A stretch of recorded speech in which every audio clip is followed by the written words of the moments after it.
On Larry King Now, Brooke Shields tells all in her new book, There Was a Little Girl, the real story of my mother and me. This is a fascinating relationship, a mother and her child. Mine happened to have been major news in the 80s. What was life really like with Terry Shields? I grew up this sort of weirdly sheltered Catholic girl and then had this other life, but it wasn't as if I was sneaking out at night. You know, my mom was sneaking out at night. On her famous romances, did you always date well-known men? No, it's just those are the only ones anybody wanted to write about. Nobody cares about, you know, little Bobby in you know, 8th grade that asked me out or whatever, you know. And raising 2 daughters on her own. I'll sit my older one down and I'll say, all right, so I think we have to have the period talk, we've got to have the sex talk. And she's like, Mom, no. I said, all right, if you can't even say those words, and of course I say them to her, then you don't get it both ways. And then you don't get to just have Instagram and have access to everything. Plus, my mother used to say, you'll love this, don't say in front of the B-A-B-Y. all next on Larry King Now.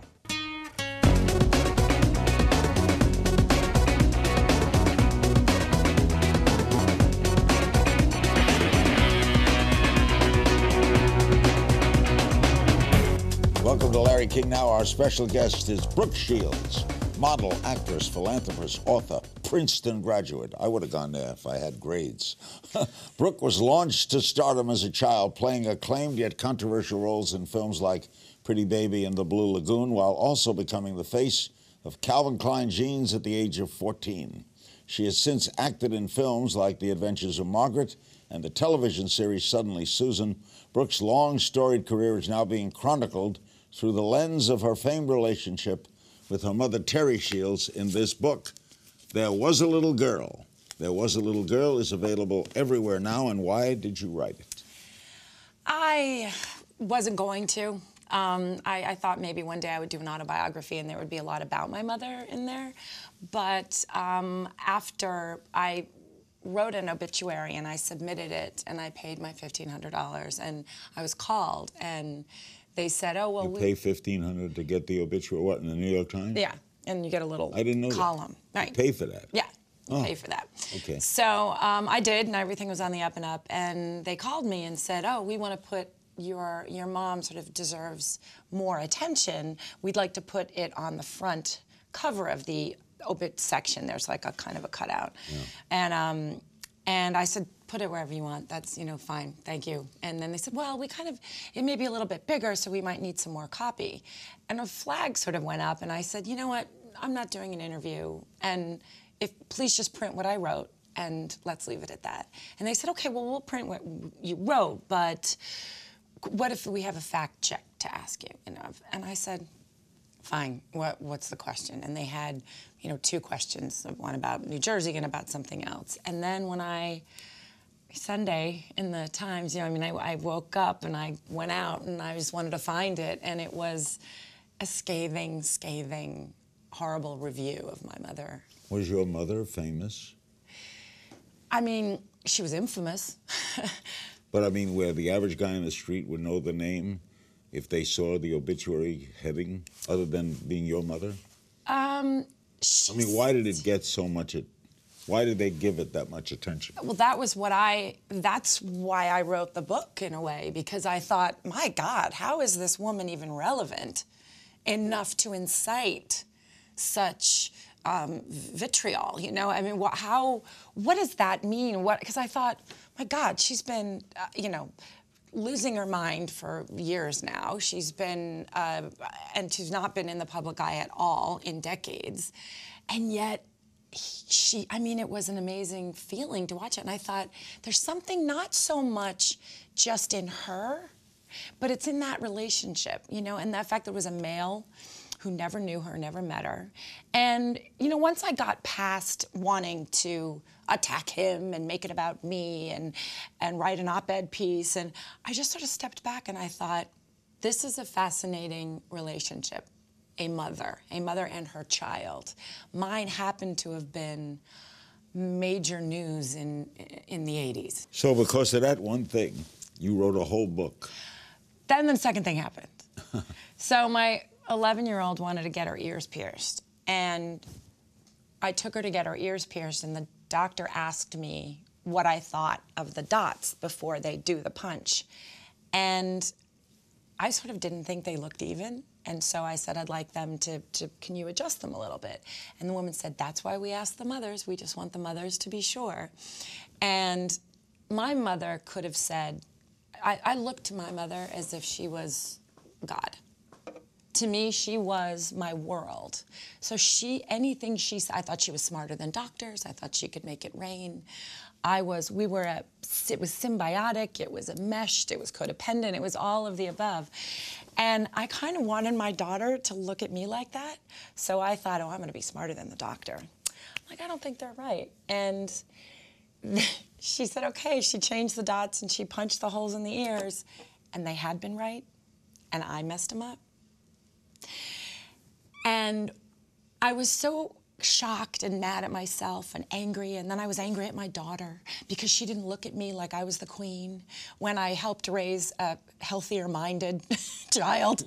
And all of a sudden she's questioning me, and it sort of made me realize that my relationship with my mother was a very, it was a unique one. So is this a let it all out book? Oh, I don't, no holds barred. So it's cathartic. Was it hard to write? It wasn't cathartic. How about that? Everybody said, it's going to be so cathartic. It's good. It's going to help you grieve. And no, because I didn't hold anger.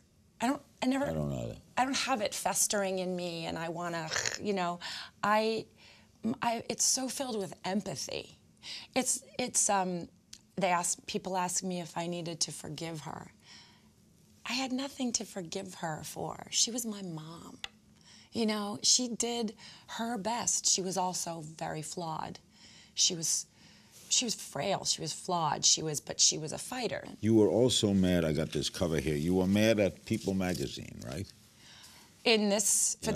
Well, okay, first of all, It looked like they were promoting your book. Well, I know. But if they said shocking new memoir, that's going to sell books. Well, that's fine. Shocking new memoir, mention the boys, but there's sort of my men, my crazy life. It's sort of not how I speak. You know, I would have rather, I guess, but you know what? Maybe it does sell books, and I'm not being... Do you think you've had a crazy life?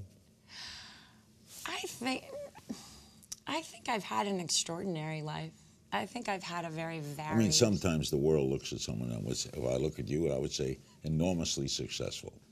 Princeton graduate, brightly intelligent, theater, philanthropy, terrific looks, actress. You would seem to have it all. Was it crazy? You know what was, I mean, I've never used that word to say that. What word would you use? Complicated, but in a way, layered. I'd say layered. Good. More with Brooke Shields when we return. The book, There Was a Little Girl. Love the title. You had a bestseller before this, right? I did, yeah. Down Came the Rain. Yeah, it's all about rain. You wrote children's books, too, right? Yes. Brooke Shields. We'll be right back. It's in the book, and it was written by Longfellow, and I remember this. There was a little girl, and she had a little curl right in the middle of her forehead. When she was good, she was very, very good. And when she was bad, she was horrid. That you? Mom would say it was me. I would say it was her every time she drank. You know? So, like, the sort of that period, the parts that were darker had much more to do with alcohol than they did with being in the entertainment industry or being an actress. Did she push you into work? No. No? So where did that come from? Well, listen, when I was 11 months old, I'm not sure I was going, hey, Ma, you know, can I sign me up? So I didn't have a lot to say at 11 months old, but it was so much fun growing up, being a model and doing the things that I did. And she would make all my jobs start after school. So they would say, well, she's got to work for this magazine or that catalog or Bloomingdale's or Alexander's, and they'd say, okay, it's a 10 o'clock shoot, and she'd say, all right, we'll see you after 3:30. They'd say, well, no, it's 10 o'clock. We need to shoot this. And she was like, well, then get another kid because she goes to school. So that's a good thing. She was sort of remarkably just ahead of her time in that way. She was alcoholic? She was. That was the third entity in our relationship. And for most of your childhood, do you have memories of her being drunk?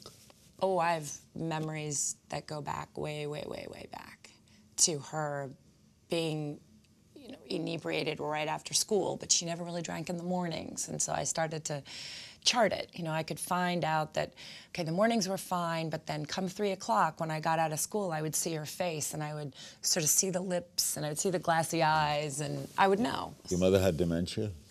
She did. She was diagnosed with dementia in the last sort of few years of her life. I always thought it was just precipitated by alcohol. I think the alcohol led to a mini stroke, led to scarring on her brain, led to this sort of beginning of this sort of decline of her mental health. How old was she when she died?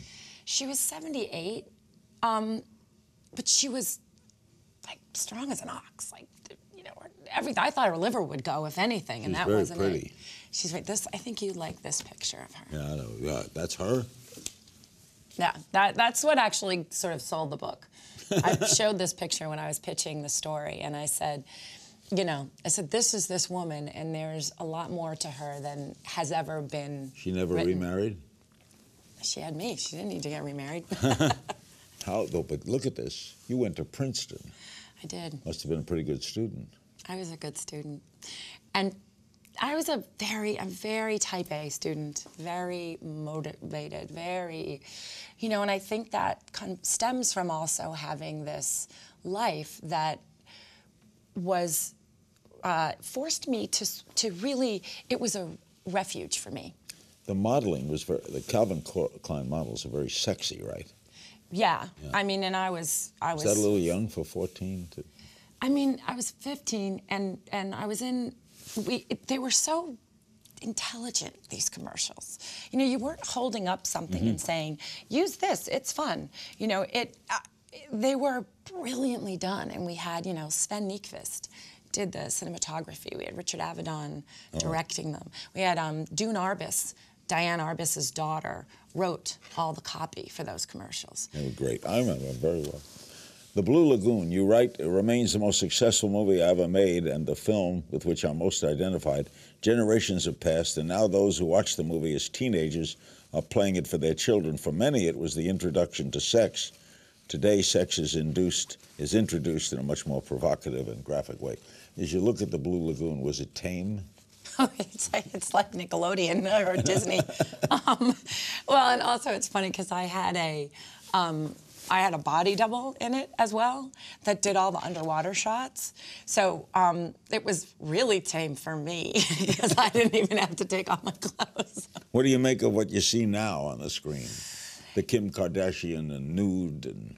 I mean, I've turned into one of those sort of older people. It's kids today, I think so as a mother of young girls, because it's so pervasively accessible and it's so provocative, you almost can't avoid it. You can't just say, oh, I'm not going to let them watch TV or I'm not going to let them do this. It's everywhere.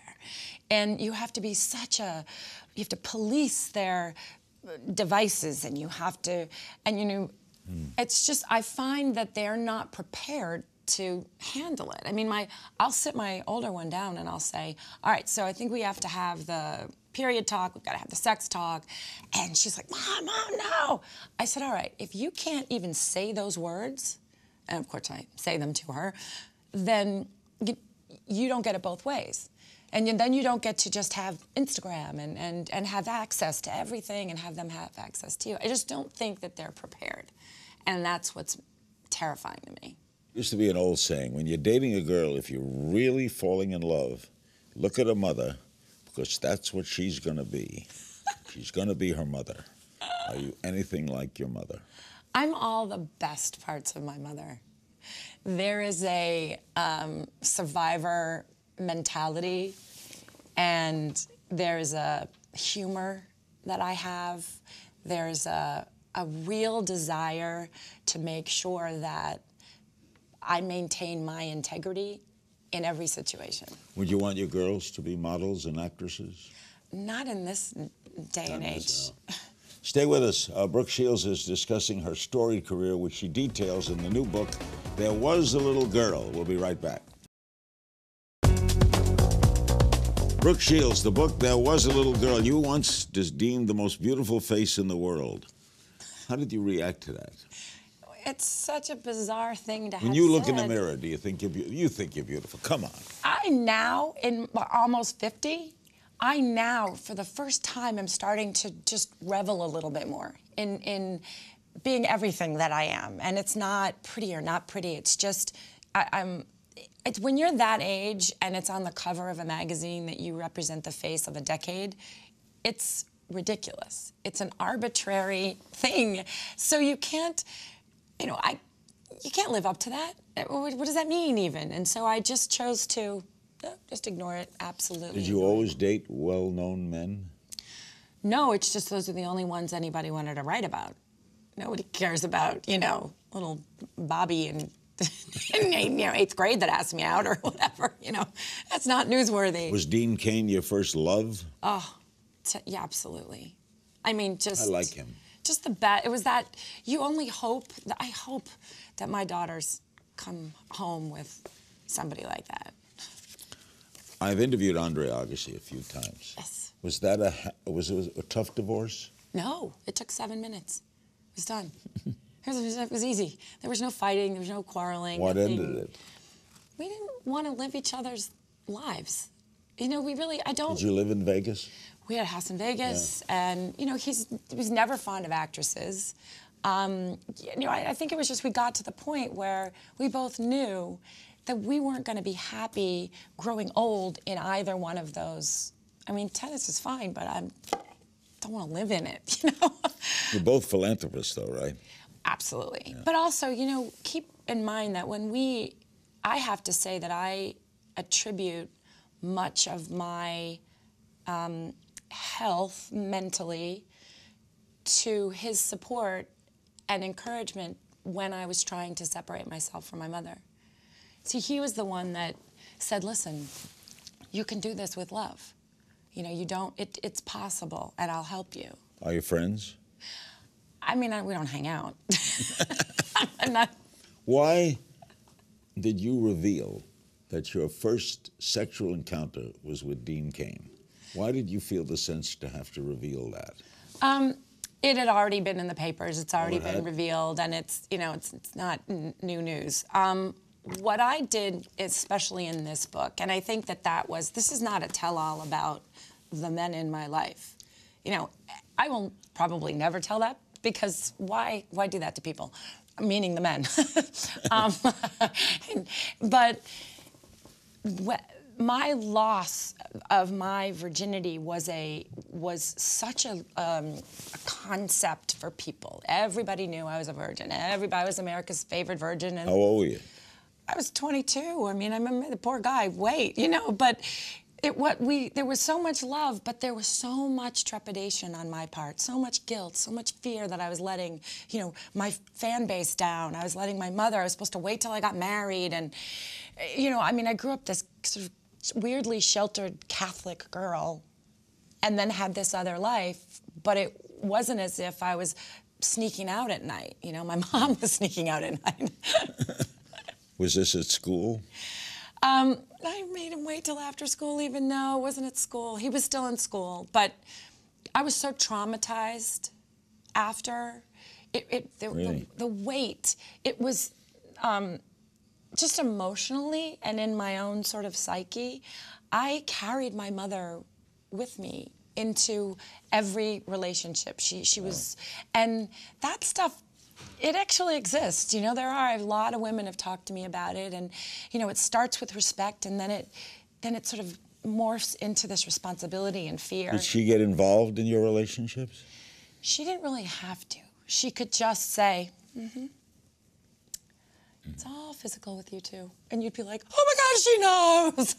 You know, and you'd be like, oh no, she thinks I'm a slut. You know, I think also she really, when I went back and really did the research, I think she had real issues herself with being loved. You know, she was one of those women that, you know, it was such a big deal for her, you know. She sort of fell in love, deeply in love. And if she did sleep with someone, she was deeply in love with them. It wasn't ever, you know, and I think that she was hurt so many times and believed in this abandonment that she put into this, she had this baby, and I was attached at the hip to her. When she had the dementia, they say the hardest thing about that is the caregiver. How hard was it for you? It was the worst thing I've ever witnessed. I mean, and I know that there's bigger tragedies in the world, there's not many worse than. But I mean, the physicality of it, the look, this, you know, you go from that woman and that, you know, to this kind of like this, and then, you know, biting me if I got my hand near her, and been clutching her fists and moaning, and then looking up and then not being able to access my name. You know, the woman, I mean, when I was a baby, she slept with me strapped to her chest. Was she hospitalized because of it? We had to put her in assisted living. Yeah. And we did that at one facility, and then, believe it or not, a reporter from the Inquirer checked her out. So I had to move her from that facility. I didn't want to trash the whole facility and, you know, bring it to its knees. But what's it like when you don't get love back? Oh, it makes you ache in this place that you can't find it. It's so deep in, and like right in, it's where your heart is held. Did it come on slowly? It came on slowly, and the beginning of it, we didn't know. Did she forget little things? She would do things like, I would say, hey Ma, you know, you want to help me? Can we just take the stickers off these mugs? And I would glance at her, and then she would be picking at them. And she would be and then she'd forget what she was doing, and then she would pick at another one. Then I would look, and some of them had been done, and some wouldn't. And then I said, well, Mom, will you set the table so we can... An hour and a half, she was gone, and nothing was said. I came back. And so the fear from that kind of went first to anger, which I guess is typical from some of the research. And I was thinking, what, you can't even set a table? And that part of me was losing my mom, you know. The book, There Was a Little Girl. Brooke will answer your questions. We'll play a little game of If You Only Knew. Too, don't go away. The guest, Brooke Shields, the book, There Was a Little Girl. I saw you at the Michael Jackson memorial, which was an unbelievable day. How did you get close with him? We were like, I was 13, I think, when I first met him, and we were fans of each other's, and we just immediately hit it off. We laughed so hard.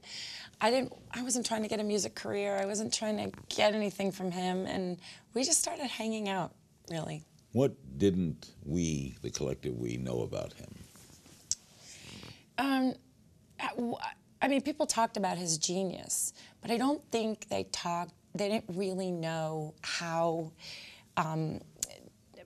polarized his sort of life was, insofar as he was extraordinarily a genius and talented, and there was an Arrested Development, I believe, and he was sort of truncated emotionally as a little kid. And he was a child? He was childlike, but in many ways, you know, because I mean, I remember saying this to him. He couldn't believe I was going to go to schools. He couldn't believe I was going to go to regular schools, that I was going to go away to college by myself, that I was going to then, when I told him I was getting married, he just didn't get it. He was like, you can't do that. And I said, I've got a chance. I said, I've been going out in the world. I'm not so isolated, and I want this chance. I want a chance to be quote unquote normal, you know. And he never really could trust a lot of people around him. Proudest accomplishment? A little game of You Only Knew. Okay, proudest accomplishment, Princeton. Princeton. Was I've asked this of other Ivy League people. Was the school equal to its reputation? Mine exceeded it. I have to say, for me, it was everything that I ever dreamt it could be. I mean, it even looked, I mean, the picture, even in pictures, it looked beautiful. I mean, it was so amazing. You go to alumni meetings? Oh, yeah. And I'm on the arts committee, and yeah, I'm one of those. Favorite co-star ever? George Burns. I love George. Dream co-star, who would you like to have worked with? Like to have worked with? I was obsessed with Meryl Streep, and I still am.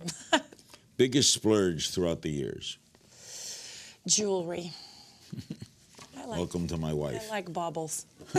Thing that keeps you up at night? Fear that I'm not doing the right thing with my kids, that I'm not fully understanding who they are. I've got this sort of paranoia of making sure that, because, you know, when I wrote the book, I sort of realized there was so much I didn't know about my mom. And, you know, I don't think we need to tell our kids everything, but I don't want them to feel that they don't know me or that I don't know them. Are they reading the book? No, they have no interest. They're bored. I went, you know, I said, do you want to read it? No. Favorite curse word? Yeah, is a good one. Yeah, the best. It's just the best. My mother used to say, you'll love this, don't say in front of the B-A-B-Y. That's her favorite line. It's a Terry Shields line that she used to say to me. That's a great. I was like, all right, Ma, I got it. It means everything. You can say it when it's good or it's bad. Yeah. Secret talent? Dancing. Maybe it's not so secret, but I love swing dancing. Song currently playing on your iPod? It's a Kanye West song. It's all right. Stranded on a desert island, 3 things you want to bring with you. I did that already. You had that already? I made a movie about it. Oh, yeah. God, I don't know. My Okay, loved you ones, did that. pictures of my kids, I don't know. Something you can't live without? My integrity. Best advice you ever received? From my mom, them if they can't handle it. What do you want to be remembered for? You've had such a varied career. That I was a fair human being. Were there any growing up disadvantages to being very pretty? I mean, it's hard to ever be able to complain about him because you're so, oh, sure, it must be hard for you. You're pretty, but you don't get asked out. You think you intimidated boys? Oh, yeah, I never got asked out of the prom. I never... Never got asked out? Never Because got they were asked. afraid to get denied. Denied. You know, and then you're sort of in dance class, I would fall because I thought if I looked at myself, people would think I was being vain. You sort of get these weird, they think what happens too, which is really fascinating, is this is the way I dealt with it. I started on this road of self-deprecation. I'll self-deprecate, and then I'll be accessible to people, and they will see that I don't think I'm better than they are. But you do that over decades, and you start to believe your own self-deprecation. And I think that sort of fed into this insecurity that I had about myself. And it all came from, I want to be liked, so I'm going to be smaller. You know, I'm going to just make myself less than. Great pleasure talking to you, Dolly. Oh, my. A big thanks to my guest, Brooke Shields. Be sure to pick up a copy of her new book, There Was a Little Girl. As always, you can find me on Twitter @KingsThings.